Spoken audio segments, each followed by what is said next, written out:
भगवद गीता अध्याय 4 ज्ञान कर्म संन्यास योग। भगवान ने कहा, मैंने यह शाश्वत योग आध्यात्मिक ज्ञान सूर्यदेव विवस्वान को बताया, उन्होंने मनु को और मनु ने इक्ष्वाकु को बताया। ये ज्ञान नया नहीं है, भगवान इसे पहले सूर्य को बता चुके हैं, फिर वह ज्ञान राजाओं और संतों तक पहुंचा। लेकिन समय के साथ यह ज्ञान खो गया। इस प्रकार यह योग परंपरा से राजर्षियों द्वारा जाना जाता था, लेकिन समय के प्रभाव से यह नष्ट हो गया।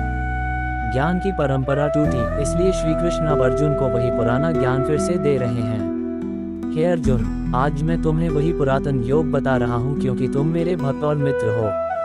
यह अत्यंत रहस्यपूर्ण ज्ञान है। भगवान केवल उस व्यक्ति को ज्ञान देते हैं जो उनका भक्त हो और विश्वास पात्र हो। जब जब धर्म की हानि और अधर्म की वृद्धि होती है, तब तब मैं अवतरित होता हूँ। ये भगवान के अवतार का मुख्य कारण है।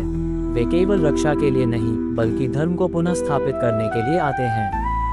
सज्जनों की रक्षा, दुष्टों के विनाश और धर्म की स्थापना के लिए मैं प्रत्येक युग में प्रकट होता हूँ। भगवान राम, कृष्ण, बुद्ध सब इसी उद्देश्य से आए। जो मेरे दिव्य जन्म और कर्म को तत्व से जानता है, वह शरीर छोड़ने के बाद पुनर्जन्म नहीं लेता, बल्कि मुझे प्राप्त होता है। भगवान के कार्य और अवतार को जो समझता है, वह जन्म मृत्यु से मुक्त हो जाता है।